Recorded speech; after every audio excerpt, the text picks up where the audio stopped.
Start broadcast.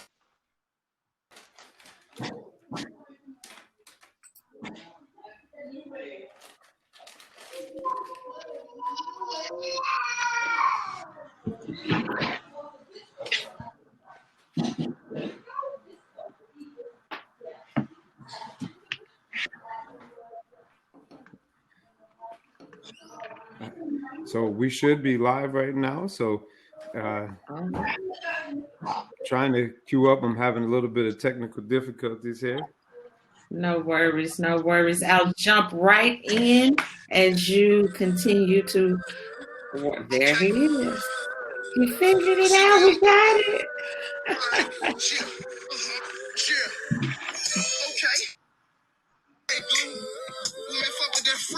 Oh, sorry for the cursing. Sorry for the cursing. Everybody on here is grown. We have children listening. So you know what? But I got a little free on here, a little freeway, because we talking about modern day slavery. Now we don't own the rights to this music, but we got a little freeway because we're gonna talk about freedom tonight and what does it mean to be free, depending on what aspect of life you're talking about and what color your skin is. But let you kick it off, Erica. All right, I want to welcome everyone to episode number 3, Modern Day Slavery. You there? Can you hear me? Can you hear me? I'm gone. Can you hear me? Yes, we got you. All right. So again, welcome to Vulnerable Voices. This is season Stay Woke Wednesdays, and we are live doing episode number 3, Modern Day Slavery. We have some great guests here this evening. We have Officer Lamar Glass and Mr. Willie Dean, and I'm going to allow them to introduce themselves, and we're going to jump right on in. Officer Glass. Officer Lamar. Officer Glass, can you tell everybody who you are, what you do? Yeah. Officer Lamar Glass, I work for the Dallas Police Department, going on 9 years now. I am a neighborhood police officer, so I do all the crime watch meetings. I do all the politicking for my community. Okay. Good stuff. Work in the same community that I grew up in. So my job, that's who I am. And right, married, 3 kids, 2 girls, 1 boy. My life is chaos. Love it. And we have a little delay on that end. Go ahead, Paul. So Willie, you want to tell everybody who you are, kind of what you did, what you do now. Let the people know. Okay, so my name is Willie Dean. Born and raised in Schenectady, New York. Went on to play collegiately, had a short stint with Boston College, then went on to play 4 years at Purdue, graduated from Purdue, played overseas 15 years. Been retired for about 2 years now. Right now I'm just working and putting children's books out and working on my nonprofit. Okay, good stuff. Thank you. Erica, you want to kick us off and then we can kind of talk about why we're here?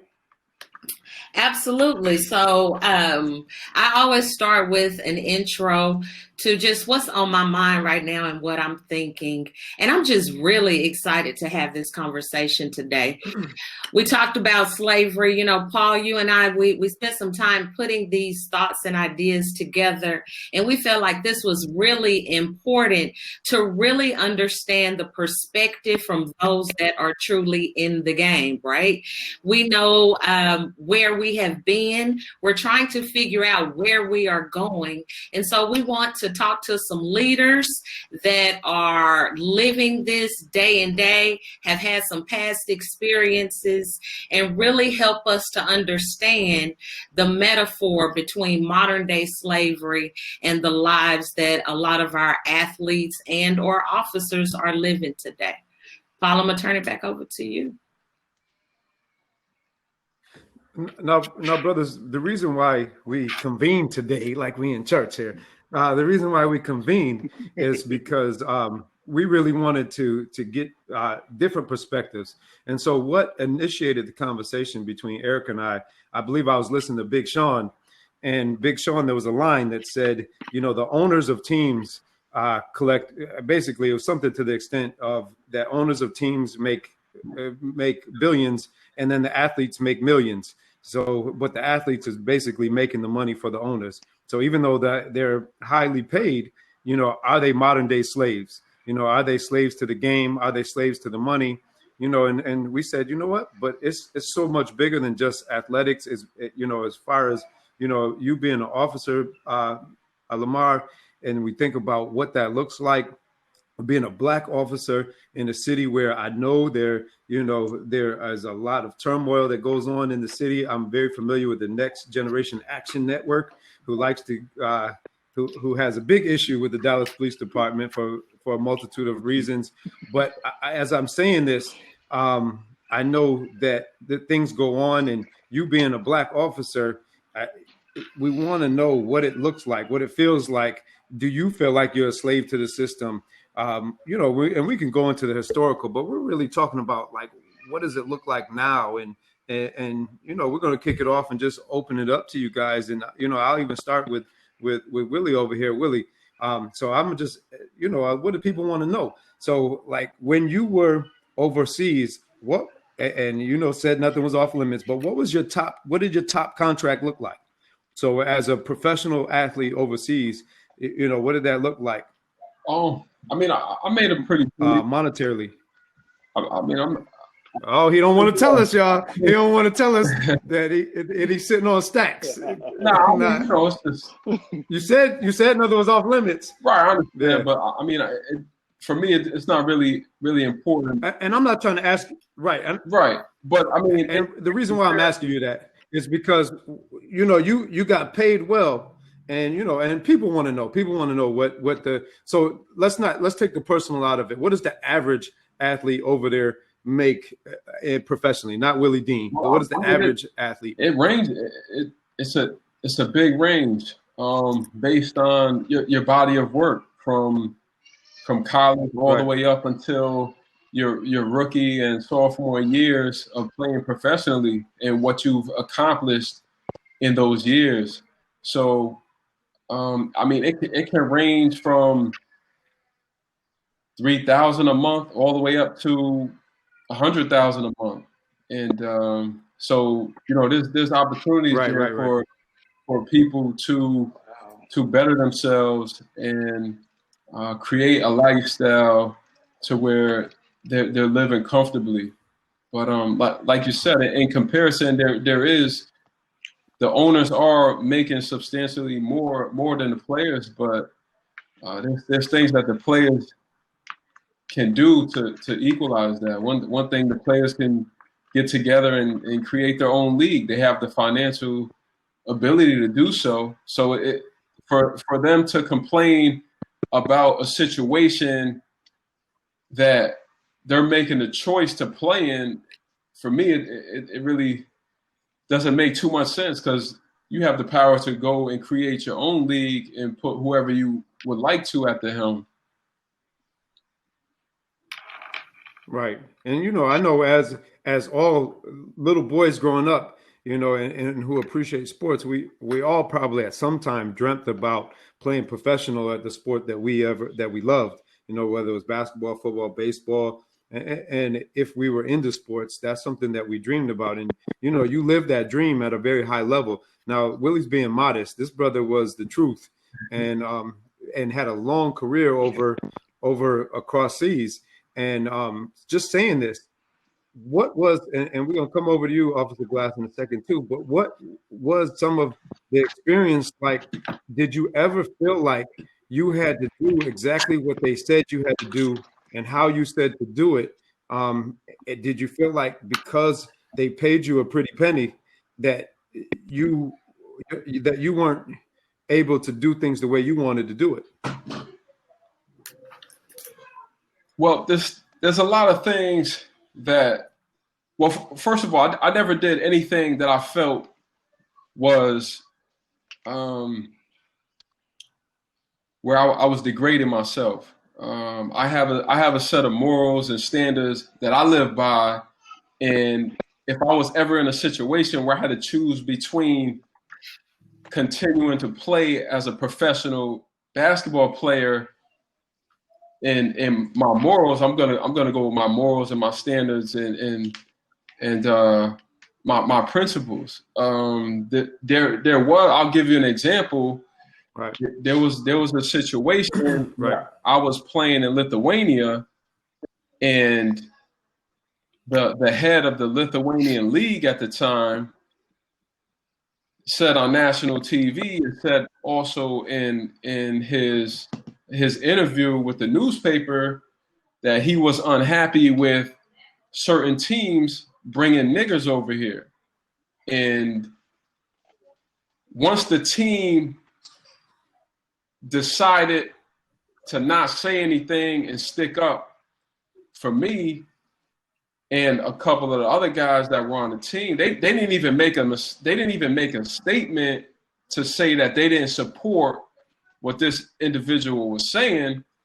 And once that happened, I really felt like it was better for me to part ways than to play for a team that by not saying anything was pretty much supporting what this individual was saying. So ultimately I ended up leaving that team, and I mean I lost a lot of money leaving from that team, because I went to a different situation who they just didn't have the financial backing that other team that I was on, that where that racial racial tension was going on. But I prefer to be someplace that's going to respect me as an individual and respect my principles and values and back me, than play for more money and be mistreated. And so, Willie, I think what I hear you saying is you refuse to be held captive and in bondage because of your moral values and what you believe in. You won't allow to victimize you and, for lack of a better word or phrase, sell out to it. So let's jump over to you, Lamar. Talk to me a little bit about this podcast you have called Catch 22. A lot of times you hear Black officers saying, I'm Black and I'm blue, right? So give us a little perspective on this Catch 22 thing, being Black and being a police officer with everything that's going on right now. Well, first of all, the blue stuff is my occupation, and and I can't get rid of my Blackness, and that is who I am. I'm just faithful to that. But my podcast is just to tell stories of people who don't get the opportunity, because life, it don't matter if you're doing good, it don't matter if you're doing bad. Life is still gonna punch you in the face. It don't matter. But the people that are doing what they're supposed to do, they're fighting and consistently trying to do the right thing, they're not gonna fall as much. And so life is just a big catch-22 to us. It don't matter how good or bad you're doing. We're all going to go through trials and tribulations. And I wanted people to have a platform to tell their stories on their success, their downfalls, just a comfortable space for our community. So that's why I started Catch 22. Cool. Thank you for that. Go ahead, Paul. No, I was just going to ask Lamar. So, as an officer and as a Black man, and I was raised in the middle of the hood. I'm sure that most of us have a pretty urban experience, but I know that there's often a thought around police, that police are not good, that they're all corrupt. And then when the Black man becomes a police officer, there's some folks that see the Black man as selling out to that. How do you feel about that, and what's your perspective on that, and why did you become a police officer? I wanted to put my community in the perfect position because I think I'm in the perfect position to be successful. Because if you take everything under consideration, in order to win any game, you got to play the game. Right. And why is that? So what? I'm not saying sell out. What successful is like me understanding how they move, what they do, what are their day-to-day operations. So if you're an athlete, you have to be able to study film on your opponent. But my whole goal was this. It's not something that I'm looking for longevity, and everybody knows that. I say that all the time. Mm-hmm. It's nothing. It's nothing that I'm trying to be 30 years into the game. It's not that. But I understood in my community that we don't like the police. We never understood the police. We never had positive interactions with the police. So when I got home from college, I told my family, I said, you know what? I want to be a police officer. They all laughed at me and called me a snitch. But now they understand what I do and how I move in my community. They're like, right. Oh, I get it. So now we understand policies and procedures. Now we understand what the penal code is, the traffic code, the family code, and what we can and how can we carry our guns and all these other things and what to do and not to do on the traffic stop. Those are the things that now we have the inside scoop, and now we're not behind the curve. My goal was to make that sacrifice for the time being to get us ahead of the game, and that's why I do what I do. Willie, how do you feel about police, or how did you feel about police growing up? What was the sentiment that was taught to you? And just for the record too, you know, I know Willie's father and I are fraternity brothers, so you know, I'm well aware of, you know, the high standards that have been set for you. Right. So, I mean, I've had mixed interactions with.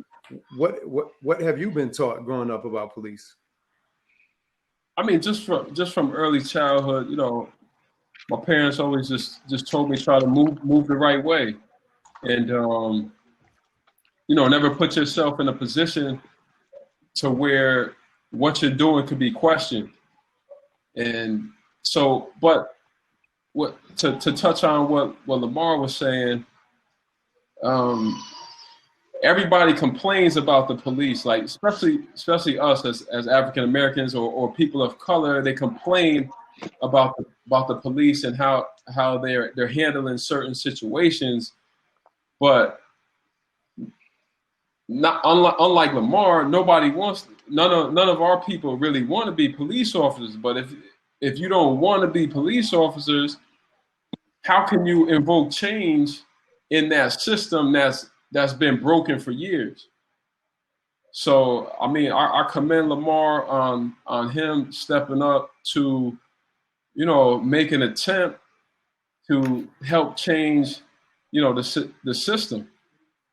That's just like voting. People complain about the people that are in office, but yet they're not voting.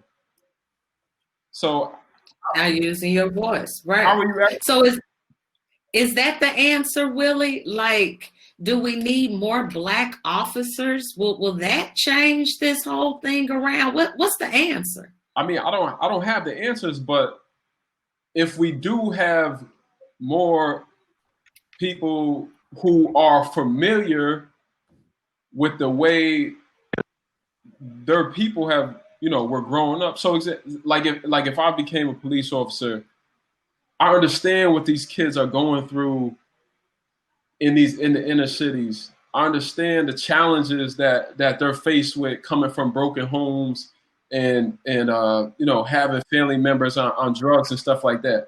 But if you took a Caucasian gentleman who grew up an hour from here, like in Green or up near Comstock or something, and then you send him down here to police on Hamilton Hill or in New York City, like in Brooklyn or something, when Brooklyn was at its crime heights, they're scared. They never had any interaction with these individuals. They don't know how to talk to them. They don't understand their culture.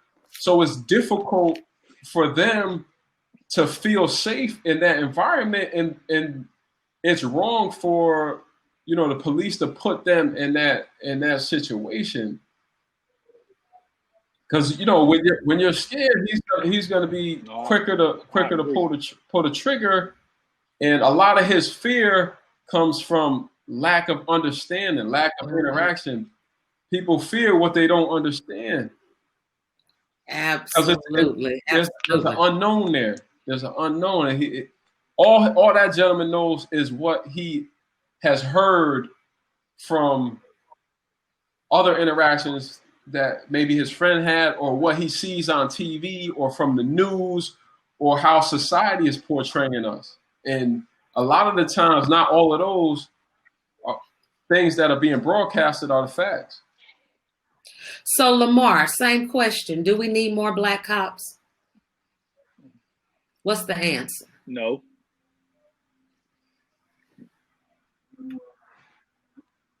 We need, So he said what no. we need is more. No, what we need is more cops that understand our communities. That's it. Because I know a lot of cops that, I'm just gonna keep it real. We here. I know a lot of Black cops that are sellouts. They'll sit there and do more than what the white cop would do. And I know some white cops that's been through the struggle through themselves, and they are more receptive to the community. My thing is, we need to hire people that understand what the language is. There's always 3 languages. There's English, Spanish, and there's hood. That's why I always say, and if you don't understand the hood language, then you're missing. You need to go to the suburbs and police. Don't come to my community and police. Right. Because I understand what woo means. That's good. How do you teach that? How do you teach the hood language? You don't. It's not something that you teach. It's got to be in you. This job is not something that, it's a calling. This job is a calling. This ain't no regular 9-to-5 job. You got to be called to do this. And if you ain't called to do this, then you might as well get out the way. You're going to hurt. Because we deal with people in a sense where it's life and death. You can take people freedom in this job. And that's serious.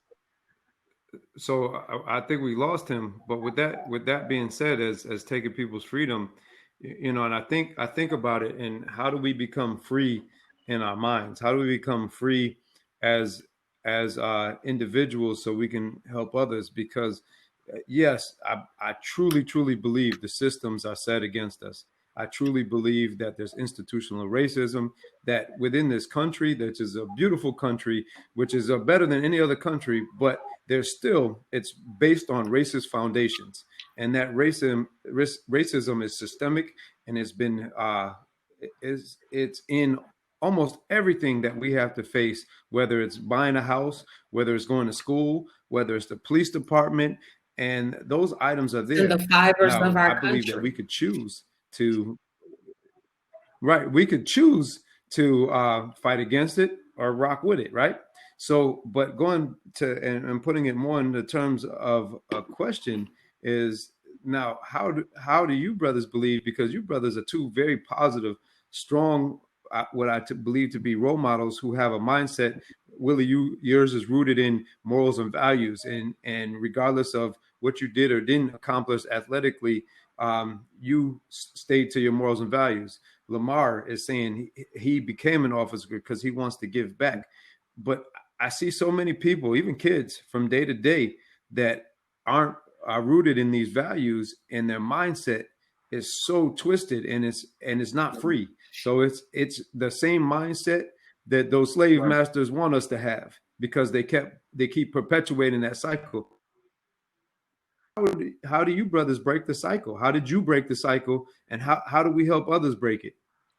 Well, I think Willie, that's for you, Willie, because Lamar is still struggling, I think, with his connection. Well, just to point out something from what you said that I feel is very important.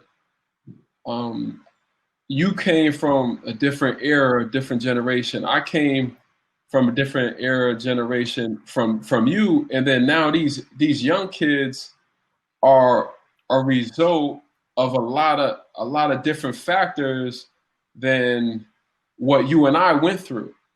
I'm not sure, of your did you have both of your parents?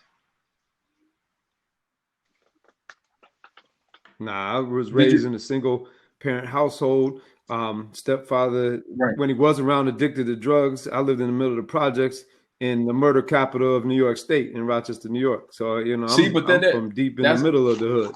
but you saw and were able to understand what you didn't want from the way he was living his life, right? You were able to decipher, like, Mm-hmm. okay, you saw how his life was turning out. You were able to figure out, understand that that's not what you wanted for your life, right? So, you know, Absolutely. Absolutely. myself, I did the same thing. You know, I had aunts, I had uncles, I had family members, you know, friends, close friends, relatives on drugs or who sold drugs. And I saw how the way their life was turning out, and I didn't want that for myself. So based off, you know, the things that I was experiencing, the things that I was around, the things that I saw, I was able to make the conscious decision and know what I wanted for myself and what I didn't want for myself. Unfortunately, nowadays, I mean, and it's not an excuse because you see kids from single parent households all the time make the right decisions and stuff. But you know, I think a lot of kids nowadays are products of being raised by kids themselves, and you know, it's really tough for a child to teach another child, you know, how to become a man or how to become a woman. Like kids raising kids, you know, the drugs that were, you know, intentionally or unintentionally put in our communities. This is like the product that we're receiving now, and you know, the only solution that I feel can diagnose the situation is education, and you know, not knowing is what's killing us, you know. I agree 100%. Both Paul and myself, we're both educators. Been doing this thing for 20 plus years, you know, almost a half of a century combined, right? So education is the key. And I work with kids at a young age. Paul, you get them when they're almost grown, right? And so we see the transition of their lives. Mm-hmm. We can walk into a classroom and we can, at least I know I can look at a student and I'm like, wow, you have the potential to be A or B. We want to make sure that when our kids leave us, that they're not headed to the penitentiary. We want to try to break the school to prison pipeline. And so with that, a lot of our kids are in poverty, and we know that there's two primary ways that a student can leave poverty is through a talent like sports or a teacher, that education piece. And so we have, you know, a person that has been in the sports game, got out of his situation and done some great things in his life. Same thing here with Lamar. And so I want to know, what do we as educators and leaders in this field tell our children? What do we tell those babies that are being raised by babies? And what do we tell the babies that are raising the babies? You've been in it. What's your advice to us to help change the game through education? Well, I think the first thing that you have to do is try to get them to gain an appreciation for education. Because if you've never been able to receive the benefits from the education, then you can't gain an appreciation for it. You know, if if the mother has never been educated herself, or just even a child, if their parents were never educated themselves, then they don't know the benefits of having what one could be for them. So, but it's hard to Right. it's hard to gain a appreciation for something that you don't know about. And I, you know, what I hear that is we got to establish success. So these helping our youths establish success in these small wins, victories, Right. And that's what I translate that into. You know, someone just asked a question, and they said the question was, look at the product. What do you do about someone like Attorney General Daniel Cameron of Kentucky? How is he justified? Where does his loyalties lie? And what do you say to our young people of color? Is he a master or the slave? You know, and you know, my initial thought on that is that the brother may be just sold out to the dollar. The almighty dollar is what I feel like, because you can't be black in this country and be okay with the stance that this brother takes on things and cover up other things and be a part of what he is unless somebody's pulling your strings. Right. And so did you sell out to the dollar? So we have those type of black people. Right. And then we have other types of black people. Well, we have black people who are just want to be so black that they feel like being black means that they don't need to be educated, you know, and that's the other end of the spectrum, Right. you know. And so how do we fit in the middle? Like, where do you guys see yourselves? Because you guys are two humble, successful brothers that could have sold out or could have chose to go the other way. How did you remain balanced, Lamar? How have you remained balanced in all of this and not sell out to the blue curtain or the blue wall, like they call it? Like, how have you still maintained your identity as a black man? I just knew what I was getting into, not what seemed tragic, but I understood what my goal was getting into it. It did change my perspective on how I viewed the world, but it didn't change who I was as a person. And I had a great foundation, because at that time I can go to my cousin's house down the street from where I was patrolling and be like, okay, I just needed like 10 minutes to kind of get myself together. You know what I mean? And them reassuring me, hey, we doing it on purpose. You are a guy out here. And that was important. So I didn't fall into the trap because I already knew what my goals were going in, saying that, hey, I'm going to change the whole world, which I think I am when it comes to policing. But I didn't go into it thinking that I'm going to save every individual. I just knew that we need safer communities. I knew that we needed people that cared about us as much as we can. Our people, we care about people. We would adopt anybody. Right? It don't matter if you black, brown, yellow, purple, we'll adopt anybody. Mm-hmm. And that's what I understood. But I wanted people that served and protect us to do that. Listen, you're a part of the community. No matter what happens, you have to serve and protect us. And I wanted that inside scoop on that. So that's why I got into it.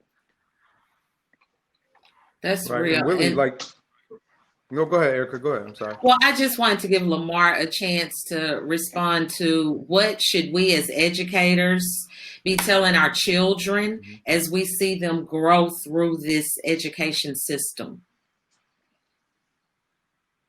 I think it's important right now for us to educate our kids on laws, policies, and procedures.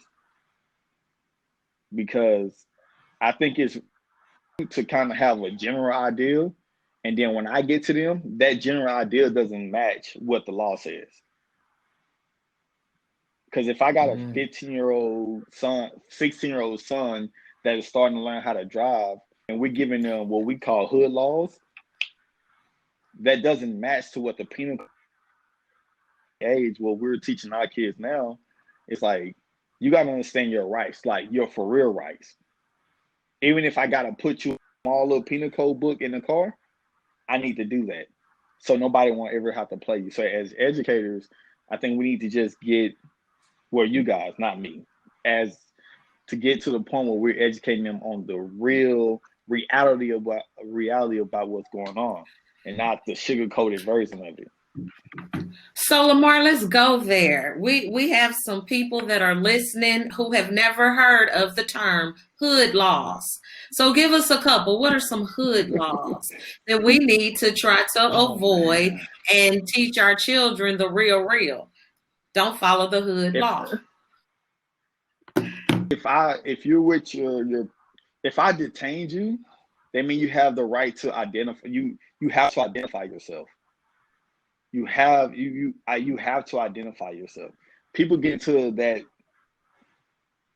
Let me be politically correct when I say this. People get into that narrative, what they see on TV. It's reality, and it's not reality. It's not even close to it. Because if you fail to ID with me, I might just take you to jail, because you're not identifying yourself for a reason. So for me, I'm thinking like, okay, well, you might be somebody that's wanted for murder at this point. I don't know. So I got to take you to jail to fingerprint you and all this other stuff. So those are hood laws. And the most common hood law is if I have a gun in my car, well, in Texas, because, we're a gun state, not in New York. You guys can't do this. In Texas, if you're allowed to have your clip in your gun and one in the chamber, because your house is an extension. Your car is an extension of your gun, of your house. I'm sorry. So that, or like some people like, well, I got to take my clip out and put it in the trunk. And what's the point of even carrying it in Texas? If you're not a felon, then you don't have to do it. You don't have to do all that. That's what they want us to think, because they don't want black and brown people to have clips and one in the chamber. Interesting. New update on the hood laws. Good information, Paul. No, very, very good. And we're nearing towards time, because I think we could probably go on with this dialogue for a while. And I think I want to thank these brothers for spending the evening with us and having this dialogue and just trying to get the message out there. And, just to kind of close us out, I didn't mean to cut you off, but yes, sir. I just thought of one more thing. Go ahead. From Lamar's dialogue that might be able to help you as educators in the system.